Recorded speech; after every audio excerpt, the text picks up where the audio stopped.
So that play aside, Arrington said he's actually got a little bit better as a pass. Pass is intercepted. It's guess who again? Leonard. Second interception, and he's still on his feet. Leonard's going to score. He just won't talk. Second down and 9. Give it to Taylor. And the burst from Taylor. He's going to break away. Taylor takes it in. Touchdown. Play action from Rivers. Pass is caught by the rookie Pittman. Coming off with the best day. First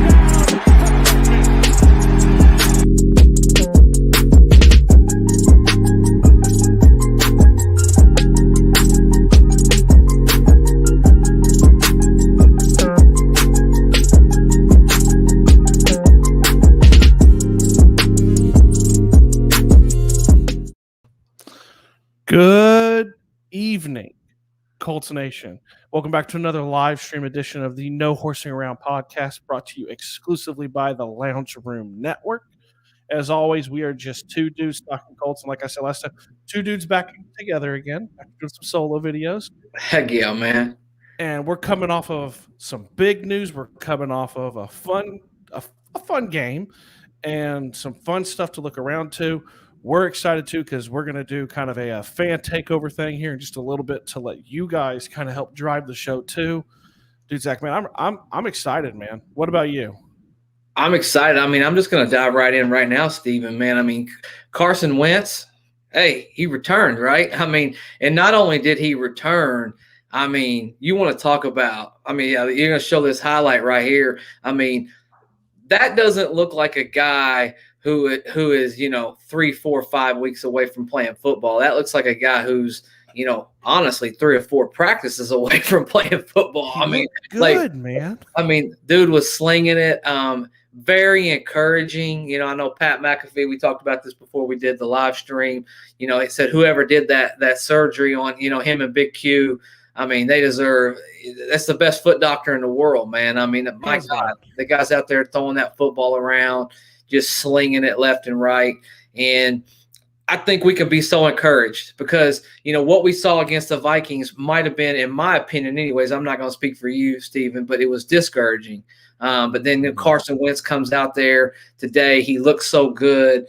And I'm really excited to see what the fans have to say, honestly, about Carson Wentz and how they feel. I'd love for them to drop in the comments their projections, which week he starts. I'm going to say week 1. I don't know how you feel about it, Steven. I'll turn it over to you, but I'd love to hear a little bit of feedback from the fans and just get your prediction. When's Carson coming back, Steve?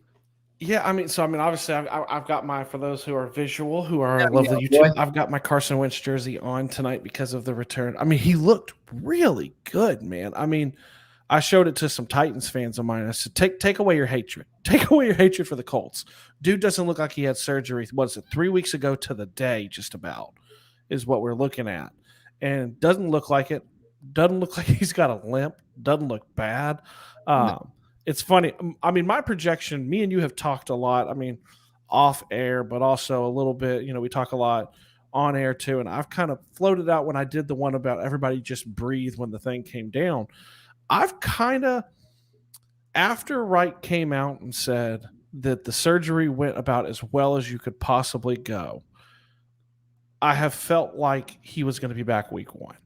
So I think me and you talked over the weekend, and that was kind of the resounding thing between the two of us was, yeah, I think he's back week 1. I do, which I think is good because it was interesting to me.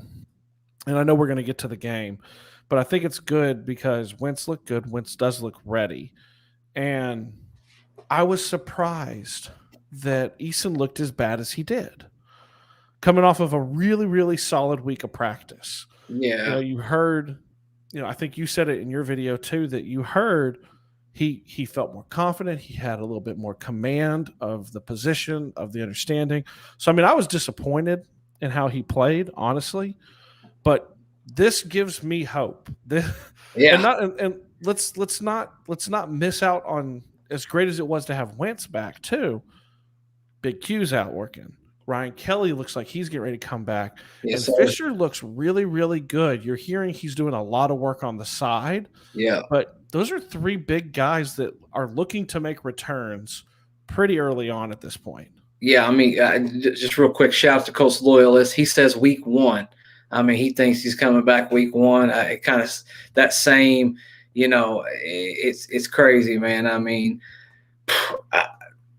I could not be more excited about this right here happening. And I love the fact that the Colts are kind of handling this injury differently, because we all know the checkered past they have had with handling injuries, especially, a la Andrew Luck. Wright comes out today and says, I just want to make sure everybody's clear. I would like to sit him out about another week, but it seems like his progression's, going so well that they can't really justify sitting him out another week. Man, I just think Anthony Hurt says, "What's up, fans of the shoe?" Ursay spinning that glass around. I'm telling you, man. Telling you, what's up, Anthony, man? Thanks for jumping on. Yeah, absolutely. I like that. I mean, I'm telling you, it's so interesting, because what you're saying too, I love how they have handled this. The 5 to 12 week injury time frame. I mean, for lack of a better word, it pissed everybody off because you couldn't pin it down. And the funny thing is, they've still not done it. They've allowed, I feel like, Carson to dictate and his rehab to dictate how it goes, and it's dictating well. I was excited to see how he looked today, but I mean, I'd be lying if I didn't say I was shocked when I clicked it on, and he's like making deep cuts, deep cuts. Oh, I've got to do this. Shout out to Sports Talk Rhino. That's Rhino, man. That's from the lounge room. He's a big Packers guy. With the Wentz surgery after the 3rd week, it's all pain management. The bone is healed at that point. So thank you, Rhino. I mean, that's what it sounds like. Like it's and Carson talked about that today too. Yeah. Carson talked about that. It's kind of, he's played not 100%, but that's not the right way to put it. He's played it with pain before, and he's probably going to have to play with a little bit of pain this time. Yeah, I mean, I think.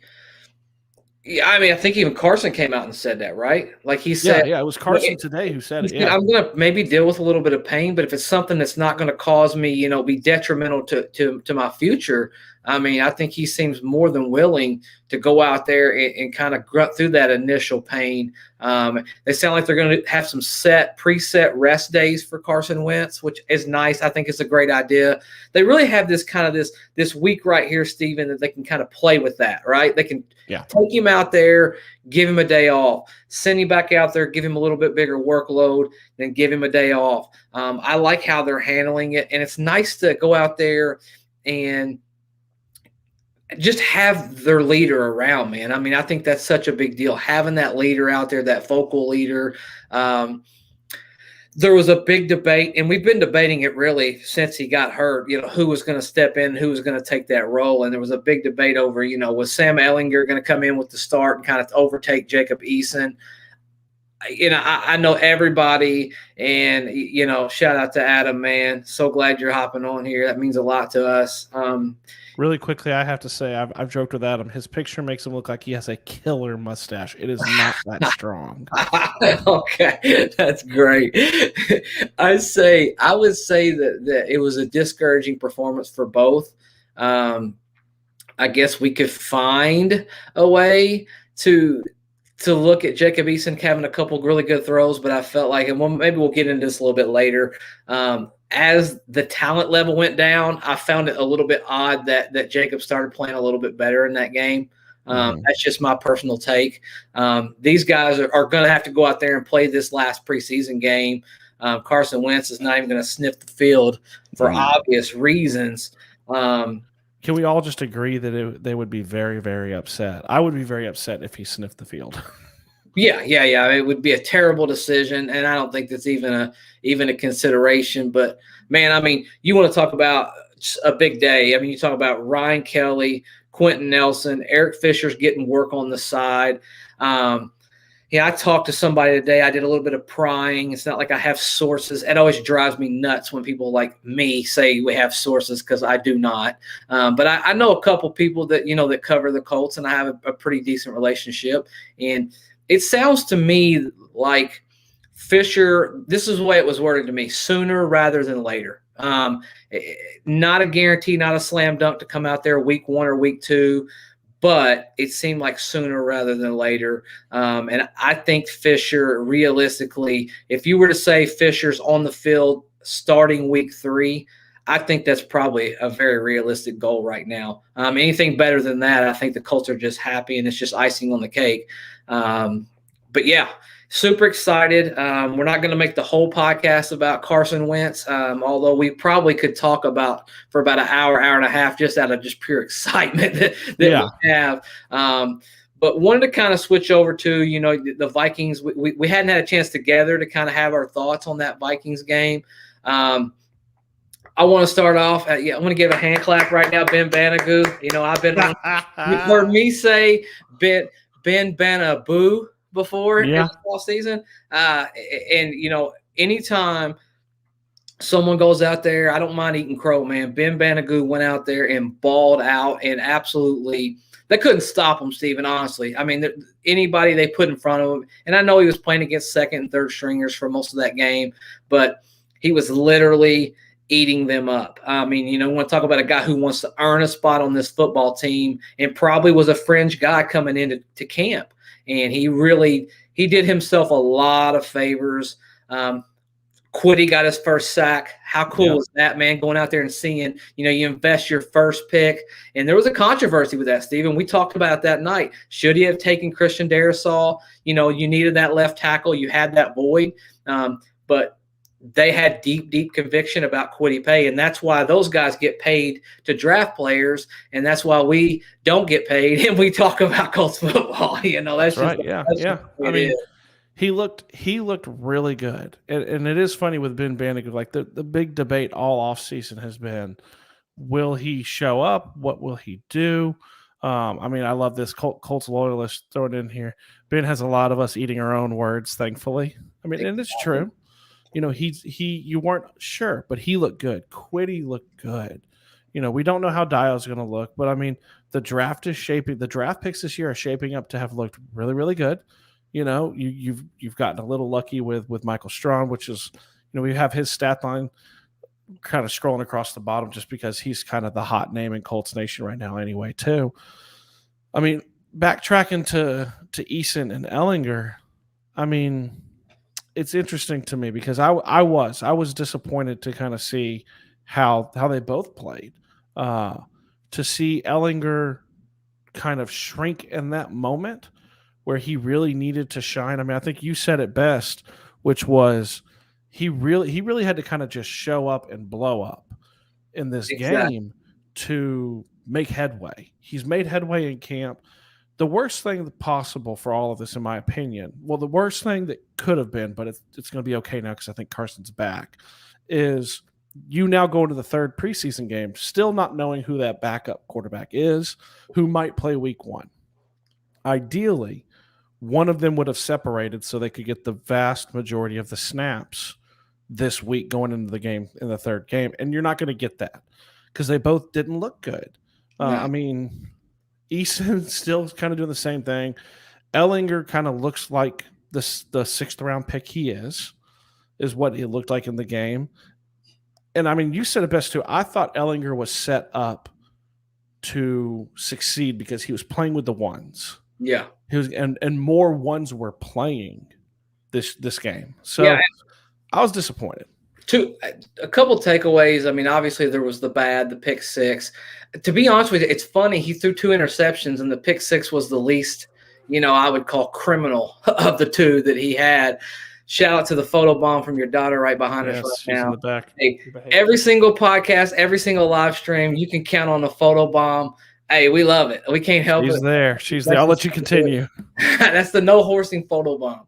But anyways, going out to the next part of it, I thought Sam Ellinger honestly had 2 plays in that game that I thought, well, these are pretty solid NFL plays. He had a first down that he went out there and he ran for 10, 11 yards, and he had a really good run on that play. And then he threw the pass to Pittman, the slant that Pittman dropped. Pittman did not do Sam Ehlinger any favors on that drop. I mean, that was a really well-placed football down in the red zone, a chance to score, actually get a touchdown. And, he needed Michael Pittman Jr. to catch that football. And all in all, we've talked so much this offseason about this wide receiver group. I was displeased with this wide receiver group, man. I mean, I really do. I really was. I didn't think the wide receiver group came out very hungry in that game. I thought they had bad body language. Obviously, Zach Pascal played pretty well, in his limited role. He had that one catch on that crosser, man. He was one step away from taking it and turning it upfield. You saw him hitting the ground. I thought Desmond Patman still played well. He's not playing against elite competition, but that's not his fault, right? He just goes out there and does what he has to do. He's given the Colts a reason to kind of sit back and think about, what's going on as far as that goes. So, man, I tell you right now, it's very discouraging. Jacob Eason, I thought he did have a really good over route to Desmond Patman. I think it was like 30-something yards. His best pass of the game for me was that rollout to ice the game.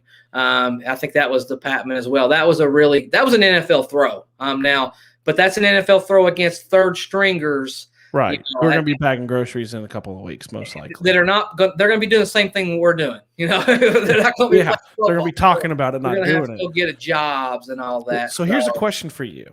It's a question for anybody in the comments. Let's go up Tyler's question real quick, and then let's go over it. Okay, how worried were you about Pittman and his drops? It seemed to be fairly consistent issue last year, and he had a couple drops in the training camp practice I attended, as well as now in game drops. Great question, Tyler. I'm not going to say that it's not a worry. Anytime your receiver starts, because it gets in their head, you know what I mean? Like it's like the yips in baseball, or the twisties in gymnastics, like Simone Biles had in the Olympics. Like the greatest can do these things. If he continues to make these drops, it can get in his head, and it can be an issue. And this is a guy that we expect to develop into the number one receiver this year. So I'm not hitting the red flag. I'm not hitting the big red panic button with it, but it's something to keep an eye on. Yeah. I mean, here's the thing, and we've talked about this all off season, and I think both of us are on the same page there. We really have high expectations for Michael Pittman Jr. Absolutely. But if you want to be a number one in the NFL, those are footballs that you just cannot drop, man. I mean, you can be a number two and you can drop those footballs every once in a while, and they can say, well, it was this or it was that. True number ones, true dogs in the NFL do not drop those passes, man. I mean, they just don't. It's just there's just no excuse for it. I heard the commentary say you would maybe want to, if there's any criticism, point that ball downward a little bit for Pittman and kind of help him a little bit and lead him. Yeah, in theory, that's technically what you would want to do, but that ball, was literally right there in the numbers. Well, and that's like the game last year in Buffalo. Sorry to jump on you. No, go ahead, man. It's like the game in Buffalo where you want to be a number one receiver. That ball was a little far out that Rivers tossed to him in the end zone, but he got a hand on it. And most of the time, if you want to be a number one receiver and get paid like a number one receiver, if it touches your hand, you need to come down with it in some way, shape, or form. Exactly. One of the greatest stories, when you hear one-handed catches and stuff, one of the greatest stories I've ever heard was Pat McAfee talking about Peyton Manning, and it was Austin Collie back in the day. And he said that in practice one day, Austin Collie, it might have been in a game, Austin Collie dove for a ball with one hand. He outstretched one hand and he missed it. And he started trotting back to the huddle, and Peyton pointed him to the sideline. And he kind of went to the sideline. The coach pointed him in, and Peyton pointed him back to the sideline.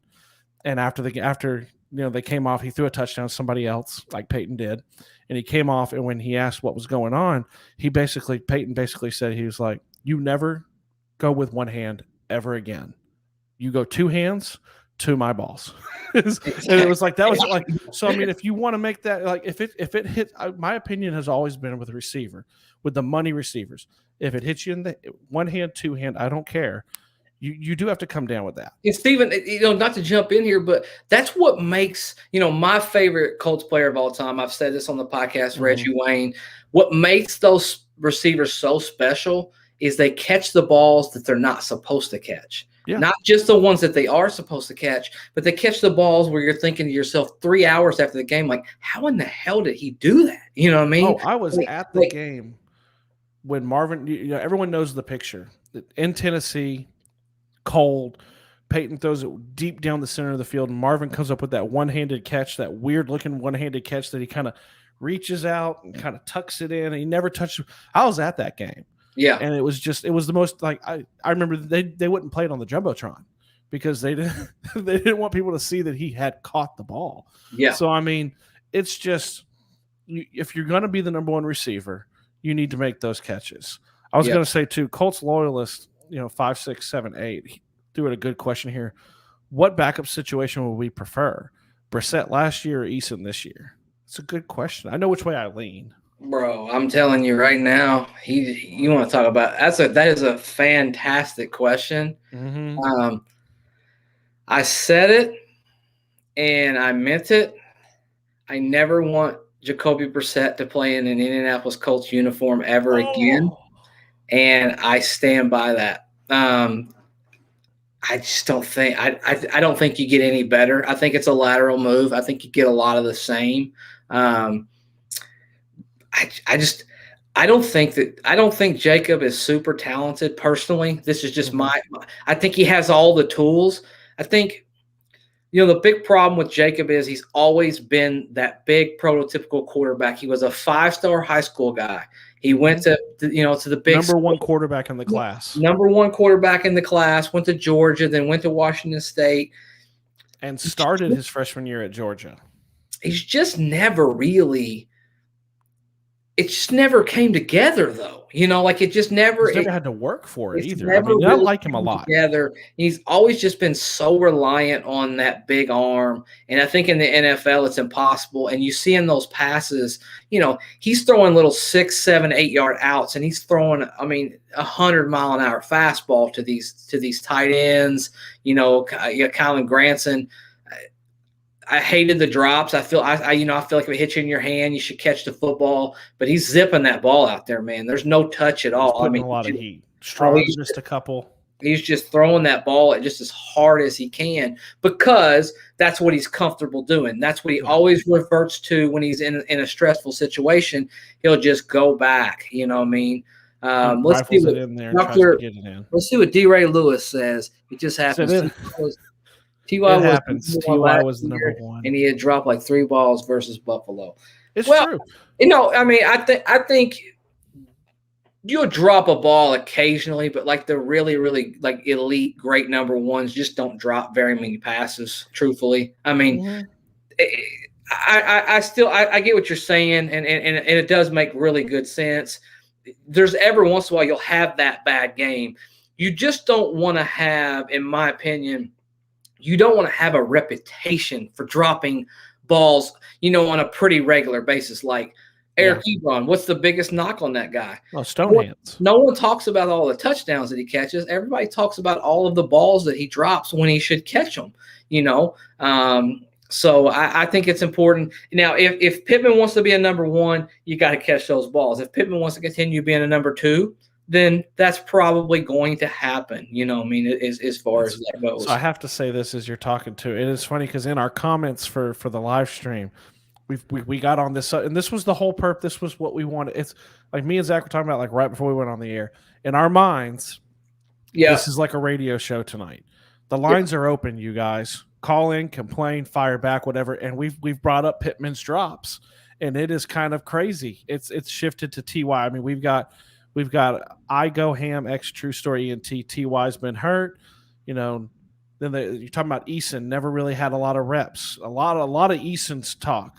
Anthony brought up the right coaches and mind frame can get Eason right. Game plan is what he needs. My comeback to that, and I'll let you come back to that one too, is that right does such a good job with quarterbacks. I don't know who the other coach would be. Like, he game plans for these guys. He's gotten the best out of every single quarterback he's ever worked with. Yeah, I mean, I think that a coach can only get you so far. There's old saying, you can lead a horse to water, but you can't make him drink, right? Like, you can get him in the perfect position to be successful, but you can't make him go out there and do it. And I would have to think that Eason has been, if anything, he's been pushed to be more cerebral as far as using his mind, and B, he's been coached with the mindset of, hey, you've got to have a little more touch. You've got to have a little better feel for that pocket when pressure comes around you, and you can't always revert back to this state of, if things are going hectic, I'm just going to throw that ball as hard as I can possibly throw and just hope it just lands in the right place. Because in the NFL, man, they're the best of the best. I mean, they close those gaps so quickly. It's especially when you're live watching that game, you see a guy come all the way from one side of the field to the other, and just like that, man. I mean, it's just over. They've got the ball from you. What's the old adage, right? There's only 32 starting quarterback positions. There's only 32 jobs. That's it. And we're being critical of guys who are a million times better than we would ever be, throwing the football. But it really takes something special to do that right there. One thing, Steven, just hopping in, we'll keep talking, that I think would be really cool. We're going to do some, like, a fan takeover segment on this podcast, this live stream. Let's throw up a segment. What do you guys want to talk about? Like what is your number one topic? What's the hot burning topic that Colts Nation fans want to talk about? Throw up a topic in the comments. If it flies, if it's good, we'll top it up here, and we'll let you kind of take the show over a little bit. You guys do what you need to do. Colts willing loyalist says Eason has shown the willingness to make the throws Brissett never would have overpowered his receivers. And then Anthony Hurt says, a true leader. We're getting philosophical here. Yeah, man. Rock bottom and the diversity of leading him and his team out, man. It's all true. Dropping some knowledge. I get where everyone's coming from with it. And I do like Eason is not afraid to pull the trigger. And that's the biggest knock that we could ever have on Jacoby, was he was afraid to pull the trigger. And I'm loving. Hey, Clyde Wesley Oliver is joining us off of Facebook, and he brought in Brett Favre did it for 20 years. I think Eason will be okay as well. Clyde, I love you, man. Thank you for coming in here. Thank you for joining us. If you've not yet, hop over to YouTube, smash that, hit that subscribe button that we love. That's an outlier, man. That's Brett Favre. That's a Hall of Famer. And that's a guy who did have to learn to not rocket the ball in. I mean, he broke guys' fingers from having to do it. Yeah, I mean, it's at the end of the day, I think Jacob Eason, if he works really hard, he'll be a backup in the NFL. If he doesn't, then he won't last in the NFL for more than 3 or 4 more years. That being said, I'm a Colts fan. I know sometimes we're critical on these live streams and these podcasts, but I want Jacob Eason to be great. Like, I want him to be a special football player, and I want him to go out there if we need him in a pinch. And let's don't forget about this. I know this is a super hot topic, and we're really, at the end of the day, we're debating backups. We're debating Brissett versus Ellinger, which are backups. But these aren't your typical backups. Carson Wentz has been hurt every season, pretty much since he's been in the NFL. So you need more than just a backup. You need a serviceable guy that could go in there and play midseason. Hell, even like Nick Foles had to do in the playoffs, on that incredible run. I don't want to get beat up here and say I want Nick Foles to come here, because after what he did in that Chicago press conference, man, that's Nick Foles, you lame, you a weirdo. I mean, that's all I can tell you about that. But well, and I want to throw this up too. I mean, we've got I Go Ham, True Story, ENT. Brissett can move out the pocket though. The only thing with that is I think that's a very big misnomer. Brissett was not that athletic. He was used in that package last year to kind of on those short downs. But we're not talking about Lamar Jackson outside. Carson Wentz is probably more athletic and more mobile than Jacoby Brissett is. Yeah. I mean. Yeah, I think Jacob Eason, I will say this, I love the rollout he had to ice the game. I mean, that was a big boy NFL throw, not a mobile guy. Hey, look, at the end of the day, we're going to be talking about Carson Wentz week 1, in my opinion. I really believe that. I mean, I think I love the mobile quarterback in the NFL too, man. I mean, I was pro before this all started. I was pro go out there and draft somebody, one of these awesome rookies. But it didn't happen, and I don't care about that now. It doesn't matter. We have Carson Wentz. I'm glad to have Carson Wentz, and I've got really high hopes for him. After what we saw today in those videos, I mean, that dude looked pretty good. I mean, he was really crisp today too. Yeah, he was. That's the thing. Like he didn't look like a guy who had missed 3 weeks of practice. He looked like a guy who had been out maybe 5 practices total. Yeah, he just looked so sharp. You almost got the feeling like behind the scenes, Carson's been practicing. I mean, like he's been still throwing the football a little bit. I mean, it was pretty impressive. What we got here? I understand that, of course, but the tough games. Yeah, and I think Goham's talking a little bit about we've been going back and forth about Eason and on the run and comparing him. I mean, David Lewis has a good big Ben in the pocket more than Lamar. I think that's probably pretty good. Big arm, not incredibly mobile. That's actually very fair. I think you just can't move around.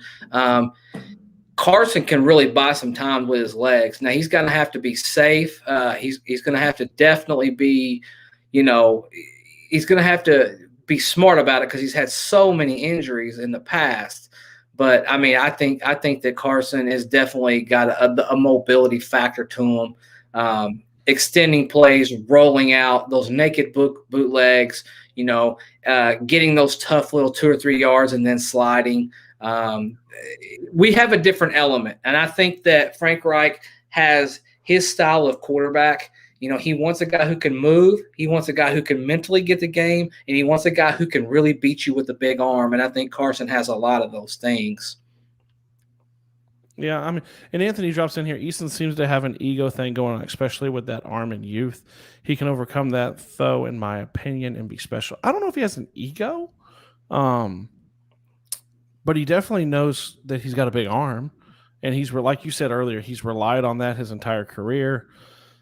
I mean, I think he was humbled when he got. I mean, because the year before he was considered a potential number 1 overall pick, and then he went in the 4th round. So it's going to be interesting. Let's throw Goham up here, or let's throw Anthony Hurt up here.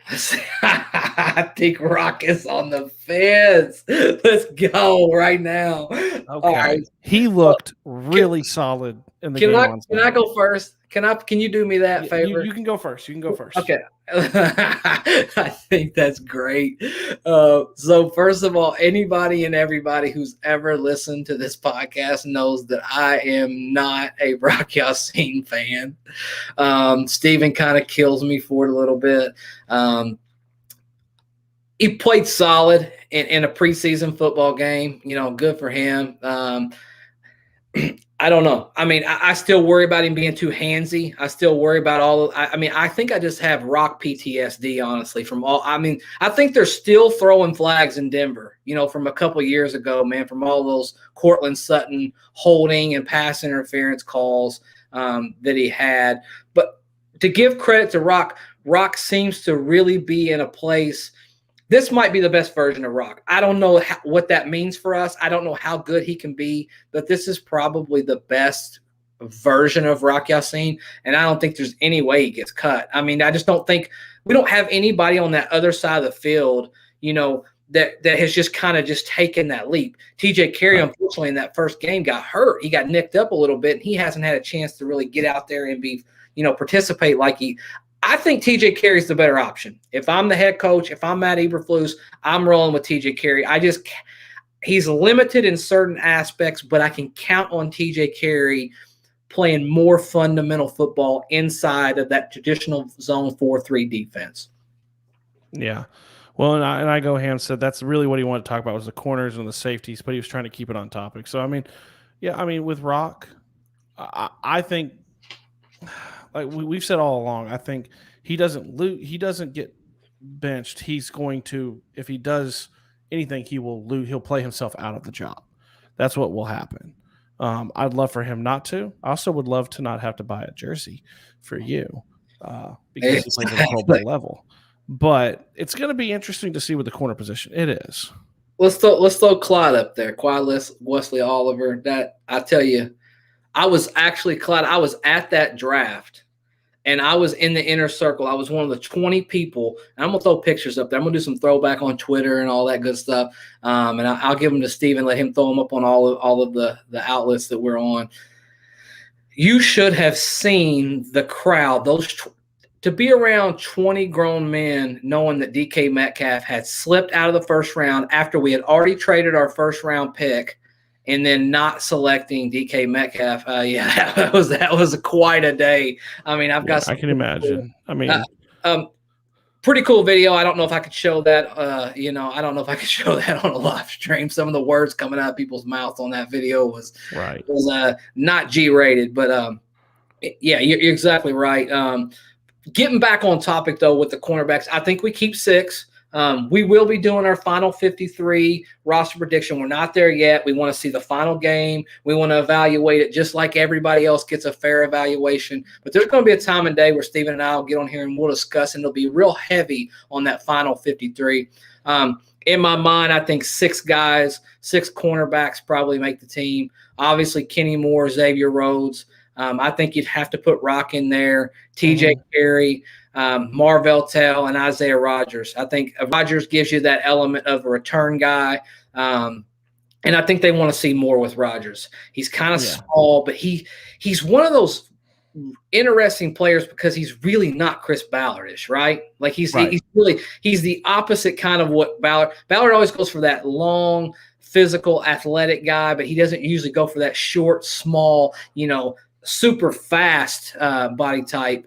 But I think he can make some plays. I think he's a type of guy that can make some plays on the field. Yeah, I'm interested to see what happens. I mean, I think Tyler dropped in here. Speaking of Flus, do we think he gets poached next year for a head coaching gig? If he's going to, it will be next year, especially with the way the defense looks right now. Yeah, and looking like they're going to be a top 5 at worst defense. If he's going to get poached, it will be next year. He'll be like a hot topic name, in my opinion. Oh, yeah. Great question. Great question. It always happens that way, right? Like the new you saw it with Brandon Staley, last year. I mean, you saw it with all of these young up and coming defensive minds. Anytime you have a defense that's really, really good, you're always going to be in consideration. And I think really the last 2 seasons he's been in consideration. I don't know how heavy that consideration was, but I think he's been in some sort of a consideration for head coaching jobs around the league already. They know him. They've done their diligence. I think front office Ed Dodds is just a man waiting to go to be a GM somewhere else. I don't understand for the life of me how all of these teams passed up on Ed Dodds. Good for us. I mean, great for us if we get one more season with Ed Dodds. But I think Eberflus can get poached pretty quick. And I'll tell you a little dark horse. I think Marcus Brady's going to be a little bit hotter name than people realize. Maybe not this year, but within the next couple of years. I think people are really going to like what he does with Carson Wentz.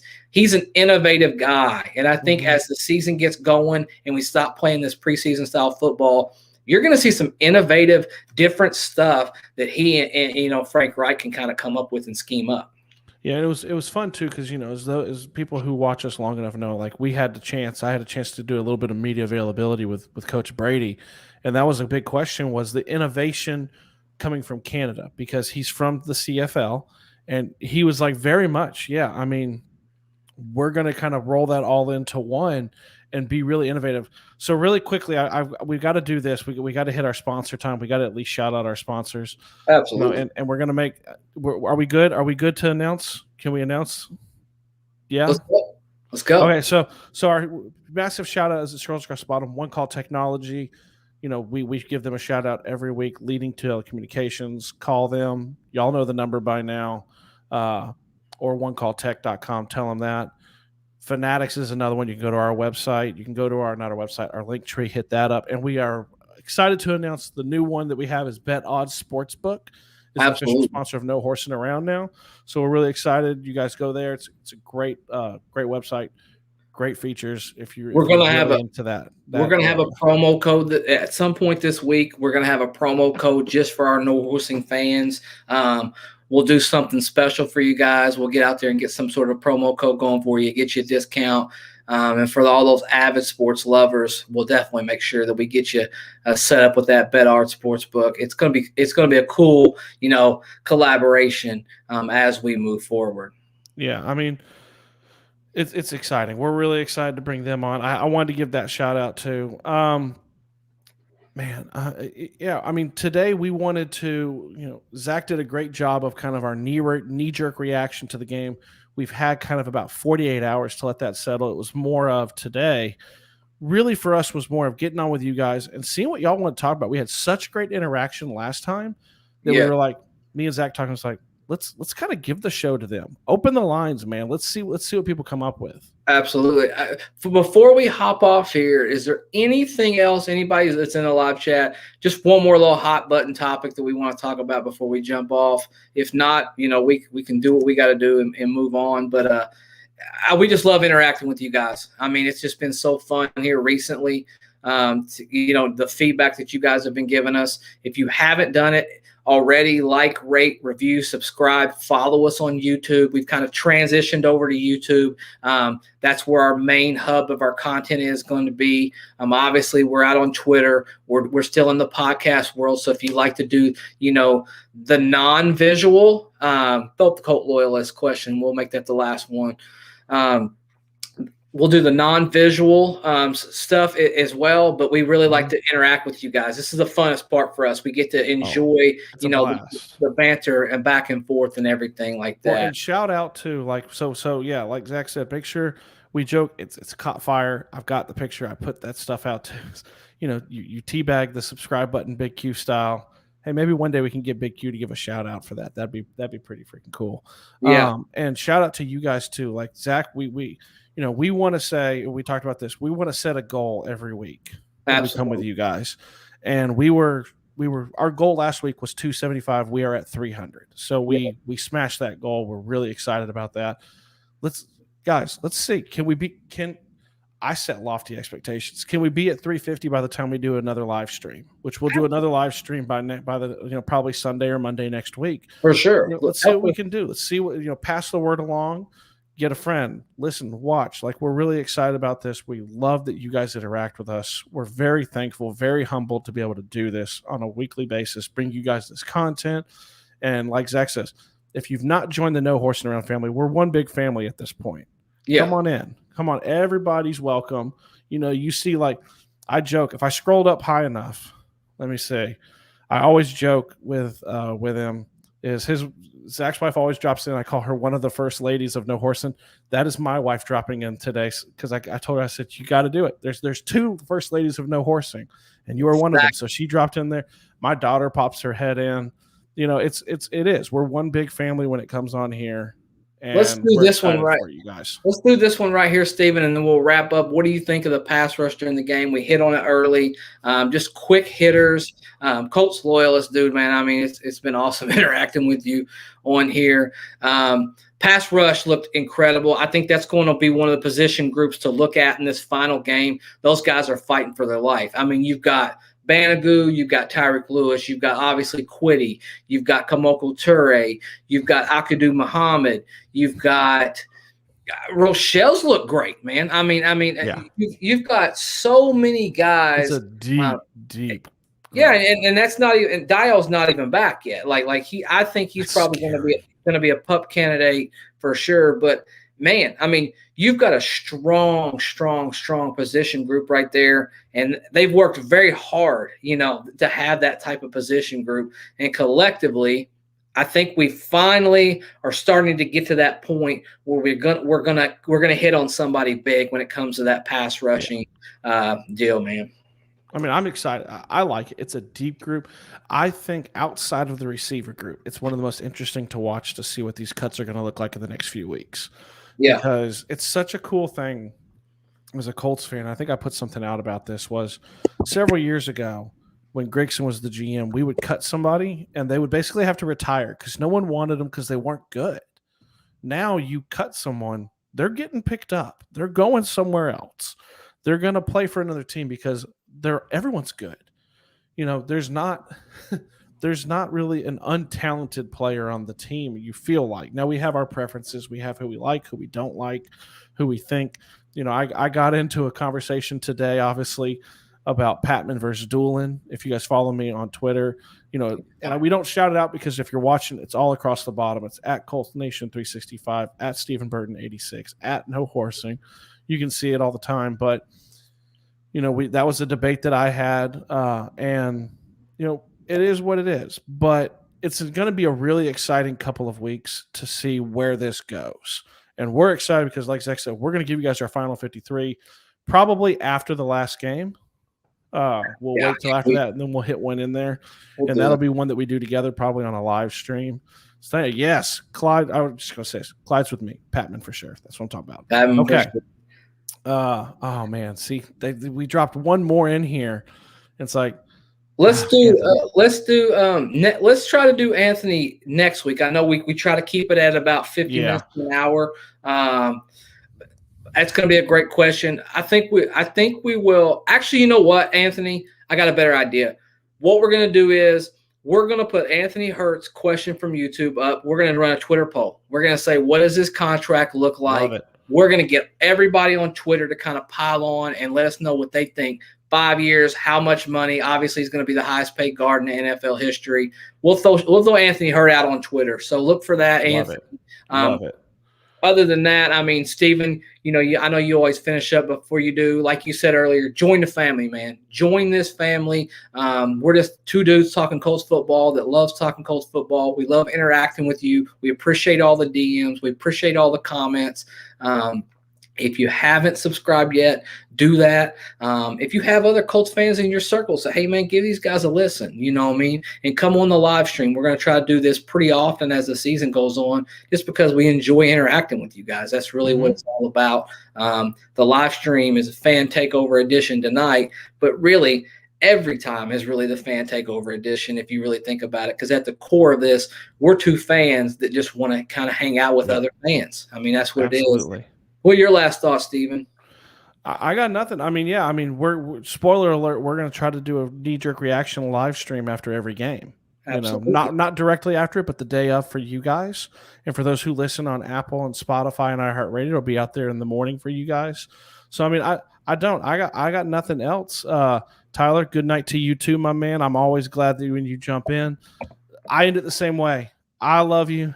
Zach loves you. We're out.